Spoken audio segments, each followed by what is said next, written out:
ꯆꯪꯒꯤꯗꯧꯔꯦ ꯑꯩꯈꯣꯏꯁꯦ ꯗꯨ ꯇꯦꯁ ꯍꯥꯟꯅ ꯇꯧꯔꯅꯤ if normal ꯂꯥꯛꯑꯗꯤ ꯍꯌꯦꯡ ꯇꯥꯗꯣꯏ ꯍꯣꯏ ꯍꯌꯦꯡ ꯇꯥꯗꯣꯏꯅꯦ if ꯂꯥꯛꯇ꯭ꯔꯗꯤ ꯎꯕ꯭ꯔꯥ ꯑꯩ ꯎꯕ꯭ꯔꯥ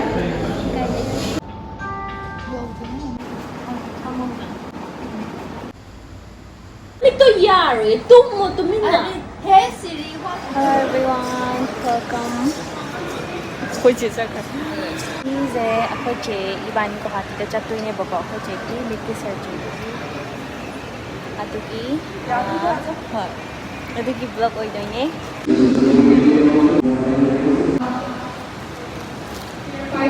ꯅꯥꯇꯣꯟꯗꯤ ꯎꯇꯨꯞꯃꯨꯛ ꯆꯥꯎꯕ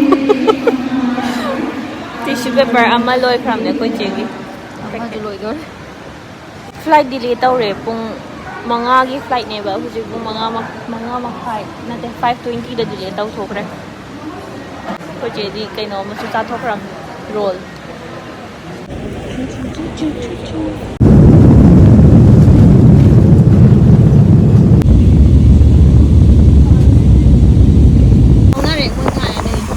이바니 마품여래 서울이 보면 이바니 버스 그냥 좀 눈물 잡다 뭐 이거 하고 오늘 제가 말 하박 응아는 하박 응? 잠깐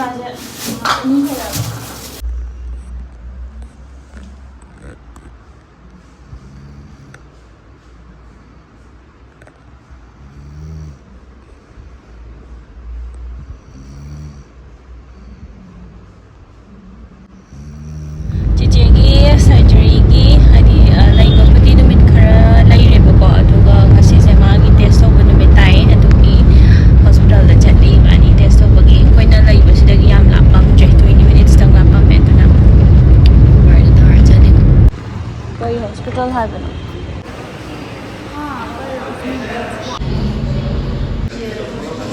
nada sodan ching ching ꯍꯧꯖꯤꯛꯁꯦ ꯆꯦꯆꯦꯒꯤ ꯇꯦꯁ ꯇꯧꯕꯗꯣ ꯂꯥꯡꯉꯦ ꯌꯥꯝꯅꯀꯣ ꯆꯦꯆꯦꯒꯤ ꯇꯦꯁ ꯇꯧꯕꯗꯣ ꯔꯦꯇꯤꯅꯥ ꯇꯦꯁ ꯇꯧꯕꯗꯣ ꯃꯃꯥꯡ ꯋꯥꯠꯂꯝꯃꯦꯕꯀꯣ ꯑꯗꯨꯅ ꯑꯗꯨ ꯇꯦꯁ ꯍꯥꯟꯅ ꯇꯧꯔꯅꯤ if normal ꯂꯥꯛꯑꯗꯤ ꯀꯩꯅꯣ ꯂꯦꯁꯤꯛꯅꯤꯀꯣ ꯍꯌꯦꯡ ꯇꯥꯗꯣꯏ ꯍꯣꯏ ꯍꯌꯦꯡ ꯇꯥꯗꯣꯏꯅꯦ if ꯂꯥꯛꯇ꯭ꯔꯗꯤ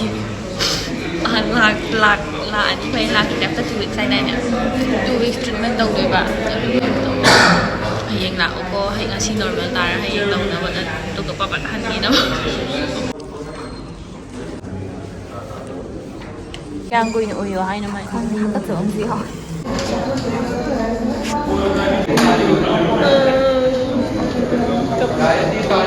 ꯃꯤꯠ ꯁꯣꯛꯍꯟꯒꯅꯨꯀꯣ ꯏꯗꯧꯅ ꯑꯩꯈꯣꯏꯗꯤ ꯁꯣꯛꯄꯤꯗꯦ ꯇꯧꯕ ꯏꯕꯥꯅꯤꯁꯦ ꯆꯠꯄꯁꯦ ꯉꯁꯤꯒꯤ ꯔꯤꯖꯜꯁꯤꯒꯤ ꯃꯇꯨꯡ ꯏꯟꯅ ꯁꯣꯞꯄꯤꯡ ꯆꯠꯄ ꯆꯠꯇꯕ ꯂꯦꯞꯇꯣꯏꯅꯦꯕ ꯔꯤꯖꯜꯁꯤꯅ ꯅꯣꯔꯃꯦꯜ ꯑꯣꯏꯔꯝꯃꯗꯤ shopping ꯆꯠꯇꯣꯏꯅꯦꯕ normal ꯑꯣꯏꯔꯝꯗ꯭ꯔꯗꯤ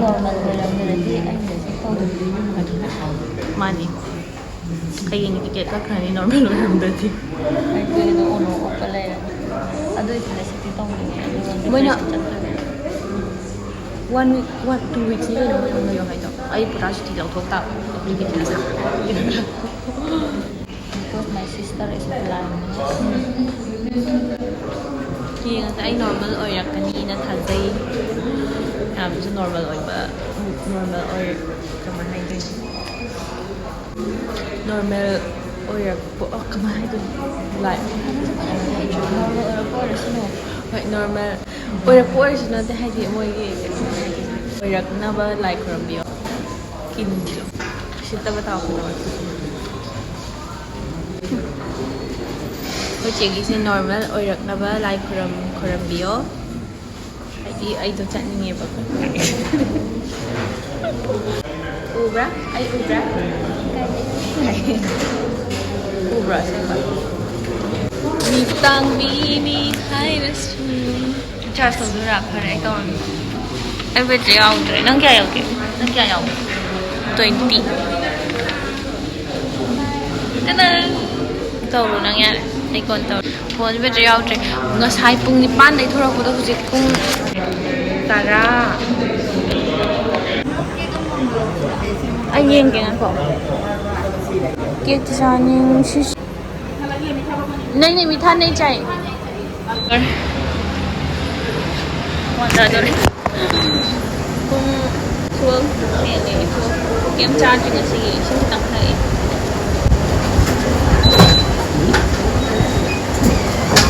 ꯐꯝꯃꯝꯃꯒ 시래 와래 하브라 됐지 ngasi surgery pung tara tare kaya mamin kasi minda hapre chota na lang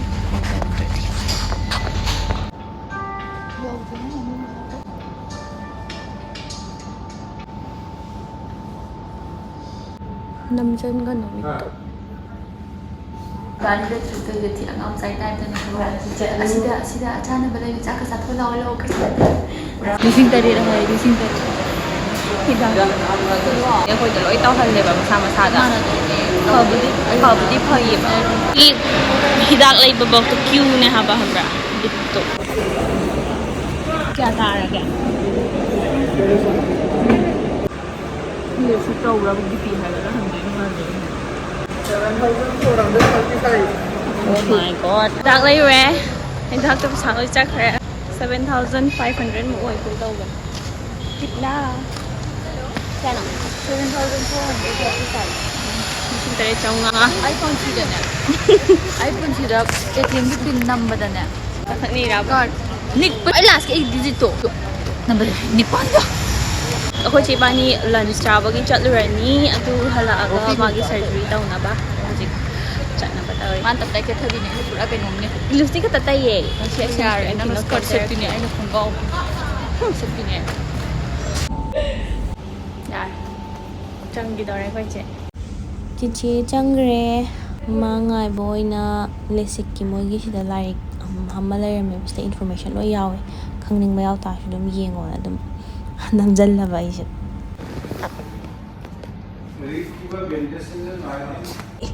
한국 경우를 비다가 아니고 그때 하고는 이렇게 사고 미는 사이에 거를 따리 이렇게 사고 와 ising sao re che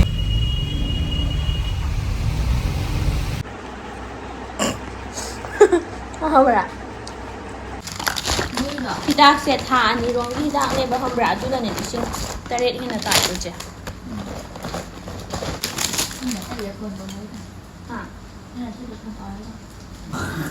tao rồi nó mi ra lòng mai mi thế là sẽ after ai cũng dịch tết ising chọn rồi làm gì after every 1 hour 2 hour aduga no muna mari adu tum ready tum mo so kai hai ba mi pang ready tum ra ai na ai na 넌 그냥 나를 뭔가 알아 봐 같은 저런 타로 때 아니 다들 저런 사람이 쫙 팍팍 sister on board rồi lấy tiền tapi kan orang yang 짜랑 이게 해 takkan boleh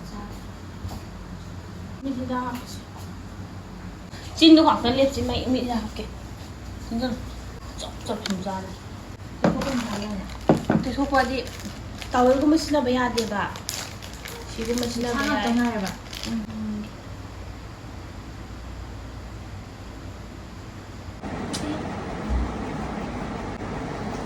Nami to yari, tumo to minna. Hey Siri, what happens when your cornea is very small hand to you?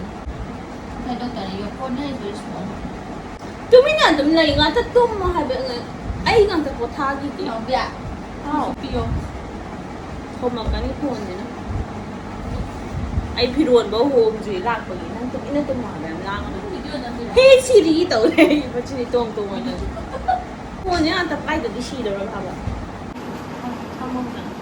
Mara. Ni ho au rong yang ni.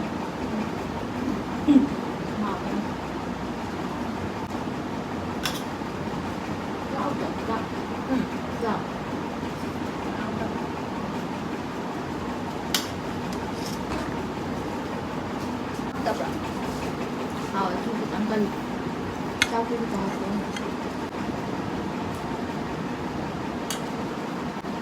Aku kakak tahu. Kakak tahu. Khangdi karam ba si ai. Ni man tu maru ra yaw. Nó 하고 좀 그냥 약을 와는 봐. 약도 양도 그냥 또 때문에 차는 땡기라 그. 이제 너는 이제 아유 강가래 공기. 아 상네. cái hỏi hay mình cho nhiều 와 그래서 나 하는 윤통가는 거랑 하죠. 윤통가 딱 짜리나. 그게 안 되는 거 하고도 괜찮아. 나 희용이 많이 일단 잡아야. 나랑 좀 짜지. 나랑 누가 칼로리 어디서? 너도 잘 해봐. 짜예. 어디 짜 이거?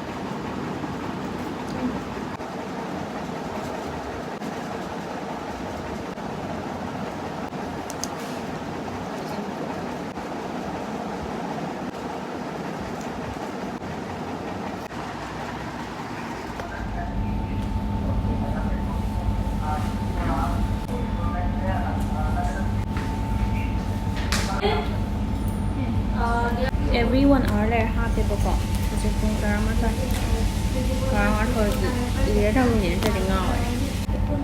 11:15 누가 10:30 11:30 다 아마가 after 15 minutes 자가 아마가 하도 와 이닥스 마칸 어금 머리네 바도 ꯄꯨꯡ 1 ꯀꯥꯟꯅꯔꯒ ꯄꯨꯡ 2 ꯀꯥꯟꯅꯔꯒ ꯍꯥꯞꯄꯗꯣ ꯚꯤꯗꯤꯑꯣꯁꯦ ꯌꯥꯝ ꯐꯖꯅ ꯅꯝꯕꯗꯤ ꯉꯝꯗ꯭ꯔꯦ ꯑꯗꯣ ꯑꯩꯈꯣꯏ ꯆꯦꯒꯤ ꯁꯔꯖꯔꯤꯁꯦ ꯁꯛꯁꯦꯁꯇꯤ ꯑꯣꯏꯔꯦ ꯍꯦꯟꯅ ꯈꯪꯅꯤꯡꯉꯒꯗꯤ ꯆꯦꯆꯦꯒꯤ ꯆꯦꯅꯦꯜꯗ ꯑꯗꯨꯝ ꯌꯦꯡꯕꯤꯌꯣ ꯃꯌꯥꯝ ꯑꯞꯗꯦꯠ ꯇꯧꯕꯅꯦ ꯑꯩꯁꯨ ꯀꯣꯂꯦꯖ ꯆꯠꯇꯕ ꯌꯥꯗ꯭ꯔꯦ ꯑꯗꯨꯒꯤ ꯆꯦꯆꯦ ꯃꯊꯟ ꯊꯥꯗꯣꯛꯄꯁꯨ ꯌꯥꯗꯦꯗꯅ ꯑꯗꯨꯅ ꯑꯗꯨꯝ ꯄꯨꯂꯞ ꯑꯃꯨꯛ ꯇ꯭ꯔꯤꯄꯨꯔꯥꯗ ꯂꯥꯛꯃꯤꯟꯅꯔꯦ ꯃꯊꯪꯒꯤ ꯚꯤꯗꯤꯑꯣꯗ ꯑꯃꯨꯛ ꯊꯦꯡꯅꯔꯁꯦ ꯉꯁꯤꯒꯤꯗꯤ ꯕꯥꯏ ꯕꯥꯏ